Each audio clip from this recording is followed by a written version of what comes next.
So day 12, January Prayer Fasting, and we're in Leviticus 12 summary.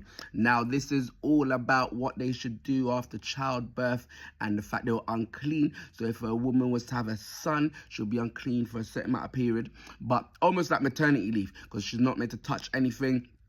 But more than that, if she was also, there was circumcision, there was things to do with a boy and things, and then if she was to have a girl, she was unclean for twice the time. But first on circumcision. Now circumcision wasn't new to like the East and the people there of those days. It was just a new way of understanding it for Israelites. So for them to be circumcised, it was a sign of the covenant with God. It was a sign. It was also a meaning of cutting away the flesh, putting no trust in the flesh. Also, it was having health benefits as well, actually, because those that were circumcised, women in those days had less cervical cancer because the men were circumcised. But also, with the sacrifices or the impurity. So a woman, the reason it wasn't a punishment, because although God told them to be fruitful and having a child was a gift from God, it was still a reminder of original sin. So every woman that had a child, if she was bringing a new sinner into the world, so that's why she's unclean and would have to make atonement because she's bringing a new sinner. And if she was to have a girl,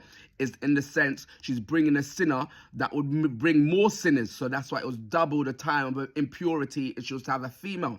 But to become clean, she had to do a sin offering, she had to give an atonement offering, burnt offering, for the priest to make atonement for her. Once she's made atonement, then she was made clean. The other links, Paul also links circumcision with baptism. So we don't need to be circumcised now because through Jesus we're spiritually circumcised. And it was a case of like new life. But some people wrongly say, well, babies were circumcised, so babies should be baptized. There's not that link, because now they were genetically into the covenant. They're already genetically born into the covenant, whereas now we're not genetically born saved. We have to be saved through grace and through faith. So a baby needs to have that for themselves. They can't just be baptized into a new covenant. So that's the difference as well. And so to summarize the chapter, circumcision was not a new thing. We said Israelites had that new meaning of it. We had Paul link circumcision and Christianity.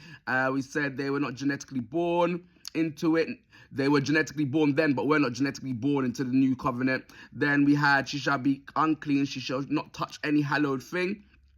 And it's a constant reminder of original sin. We said the mother was responsible for bringing a new sin into the world, although God still sees children as a gift from God, and he told them to be fruitful and multiply. And then we talk about it's double the impurity time for a mother having a female, because that female then bring more sinners into the world.